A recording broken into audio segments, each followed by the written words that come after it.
Estudo sobre o Evangelho de Lucas, parte 143, dia 25 de dezembro de 2023. Jesus aparece aos discípulos. Continuação. Lucas, capítulo 24, do versículo 44 ao versículo 49. E disse-lhes: são estas as palavras que você disse, estando ainda convosco, que convinha que se cumprisse tudo o que de mim estava escrito na lei de Moisés, e nos profetas e nos salmos. Então abriu-lhes o entendimento para que compreenderem as Escrituras. E disse-lhes: assim está escrito, e assim convinha que o Cristo padecesse e ao terceiro dia ressuscitasse dentre os mortos. E em seu nome se pregasse o arrependimento e a remissão dos pecados em todas as nações, começando por Jerusalém. E destas coisas sois vós testemunhas. E eis que sobre vós envio a promessa de meu Pai.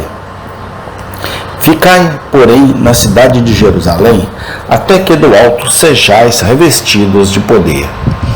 Lucas 24, 44, 49. Observemos, em primeiro lugar, nesses versículos, o dom que nosso Deus concedeu a seus discípulos imediatamente antes de deixar o mundo. Lemos que ele abriu o entendimento deles para que entendessem as Escrituras. Não devemos interpretar mal estas palavras. Não devemos supor que os discípulos nada sabiam sobre o Antigo Testamento até este momento, e que a Bíblia é um livro que nenhuma pessoa comum pode esperar compreender. Devemos simplesmente entender que Jesus mostrou a seus discípulos o significado completo de muitas passagens que até então estavam escondidas de seus olhos. Acima de tudo, ele mostrou a verdadeira interpretação de muitas passagens proféticas sobre o Messias.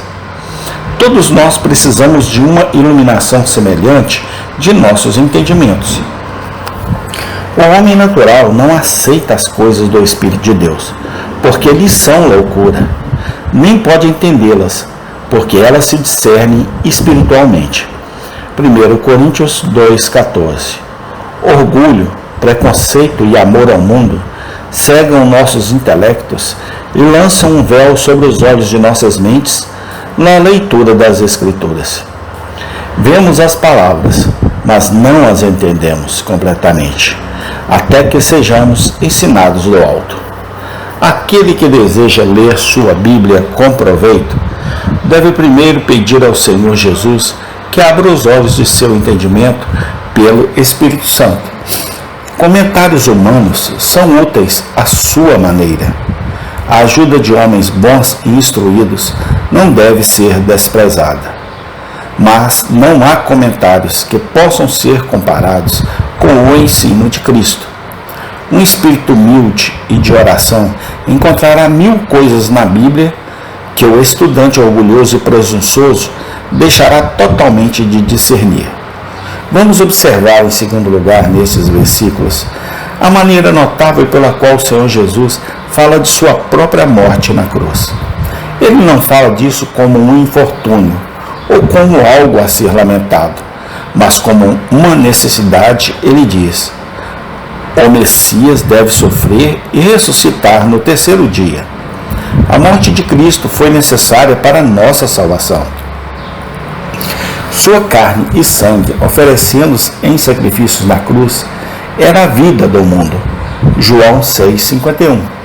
Sem a morte de Cristo, a lei de Deus nunca poderia ter sido satisfeita. O pecado nunca poderia ter sido perdoado, o homem nunca poderia ter sido justificado diante de Deus, e Deus nunca poderia ter mostrado misericórdia ao homem. A cruz de Cristo foi a solução de uma grande dificuldade. Desatou um grande nó, permitiu que Deus fosse justo e ainda assim o justificador dos ímpios. Romanos 3,26. Permitiu que o homem se aproximasse de Deus com ousadia e sentisse que, embora fosse um pecador, poderia ser salvo. Cristo, ao sofrer como um substituto em nosso lugar, o justo pelos injustos, abriu um caminho pelo qual podemos nos aproximar de Deus. Podemos reconhecer livremente que em nós mesmos somos culpados e merecemos a morte eterna. Mas podemos implorar com ousadia que um morreu por nós e que, por amor a Ele, crendo nele, clamamos perdão e vida eterna. Vamos sempre nos gloriar na cruz de Cristo. Vamos considerá-lo como a fonte de todas as nossas esperanças e o fundamento de toda a nossa paz. A ignorância e a incredulidade pode não ver nada nos sofrimentos do Calvário, mas o cruel martírio de uma pessoa inocente. A fé olhará muito mais fundo. A fé verá na morte de Jesus o pagamento da enorme dívida do pecado do homem para com Deus e a salvação completa de todos os que creem. Observemos em terceiro lugar, nestes versículos, quais foram as primeiras verdades que o Senhor Jesus ordenou que seus discípulos pregassem depois que ele deixou o mundo. Lemos que arrependimento e perdão dos pecados deveriam ser pregados em seu nome entre todas as nações. Arrependimento e perdão dos pecados são as primeiras coisas que devem ser colocadas na atenção de todo homem, mulher e crianças em todo o mundo. Todos devem ser informados da necessidade de arrependimento. Todos são, por natureza, desesperadamente perversos. Sem arrependimento e conversão, ninguém pode entrar no reino de Deus. Todos devem ser informados da prontidão de Deus para perdoar todo aquele que crê em Cristo. Todos são, por natureza, culpados e condenados. Mas qualquer um pode obter pela fé em Jesus perdão gratuito, completo e imediato. Todos, não menos importante, devem ser continuamente lembrados que o arrependimento e o perdão dos pecados estão inseparavelmente ligados. Não que nosso arrependimento possa comprar nosso perdão. O perdão é o dom gratuito de Deus para o crente em Cristo. Mas ainda é verdade que um homem impenitente é um homem não perdoado. Aquele que deseja ser um verdadeiro cristão deve conhecer experimentalmente o arrependimento e a remissão de pecados. Estas são as principais coisas para salvar a religião. Pertencer a uma igreja pura, ouvir o Evangelho e receber os sacramentos são grandes privilégios. Mas somos convertidos? Somos justificados? Se não, então estamos mortos diante de Deus. Feliz é aquele cristão que mantém esses dois pontos continuamente diante de seus olhos. Arrependimento e perdão não são meras verdades elementares e leite para bebês espirituais. O mais alto padrão de santidade nada mais é do que um crescimento contínuo no conhecimento prático desses dois pontos. O santo mais brilhante é o homem que tem o senso mais profundo de sua própria pecaminosidade e o senso mais vivo de sua própria aceitação completa em Cristo. Observemos, em quarto lugar, qual foi o primeiro lugar em que os discípulos deveriam começar a pregar? Eles deveriam começar em Jerusalém. Este é um fato impressionante e cheio de instruções. Ela nos ensina que ninguém deve ser considerado muito mal para que a salvação seja oferecida a eles, e que nenhum grau de doença espiritual está além do alcance do remédio do Evangelho. Jerusalém era a cidade mais perversa da terra, quando nosso Senhor deixou o mundo. Foi uma cidade que apedrejou os profetas e matou aqueles a quem Deus enviou para chamá-la ao arrependimento. Era uma cidade cheia de orgulho, incredulidade, justiça própria e desesperada dureza de coração.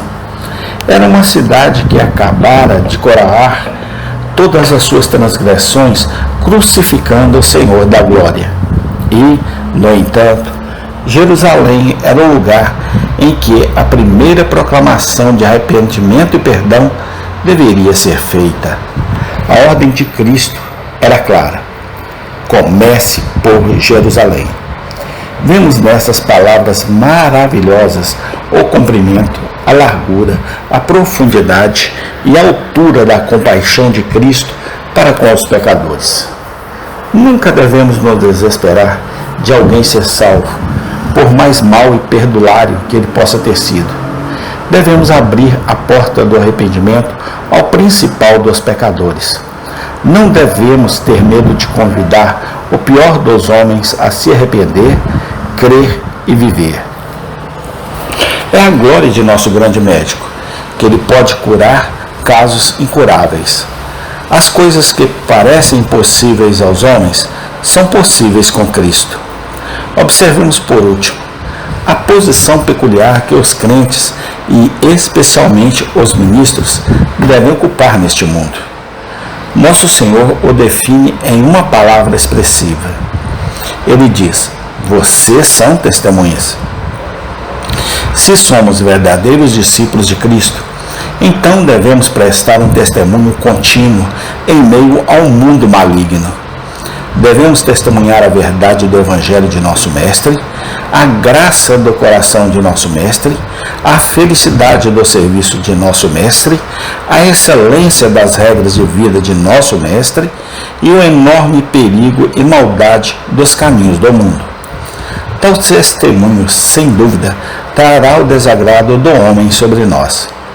O mundo vai nos odiar, como fez com nosso Mestre, porque testificamos dele que suas obras são más. João 7,7. Tal testemunho, sem dúvida, será acreditado por poucos comparativamente e será considerado ofensivo e extremo por muitos.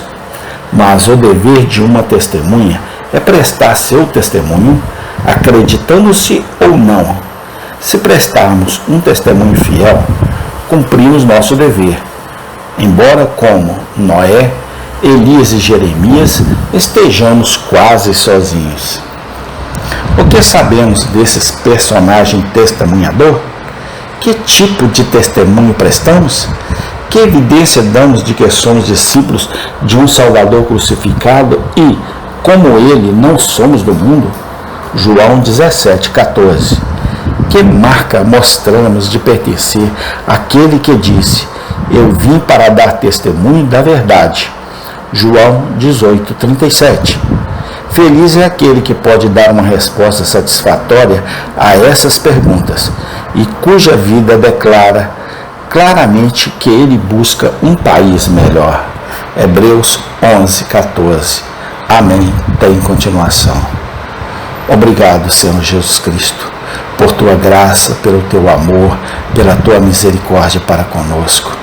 Muito obrigado, Senhor Jesus, pela tua misericórdia, pelo teu amor e pelo teu perdão. Obrigado por tudo que o Senhor fez por nós na cruz do Calvário, Pai. Nós te agradecemos por tudo, hoje e sempre eternamente. Amém. Desejo um Feliz Natal para todos meus irmãos em Cristo, amigos, leitores e ouvintes. Deus os abençoe na santa graça do Senhor Jesus Cristo. Amém.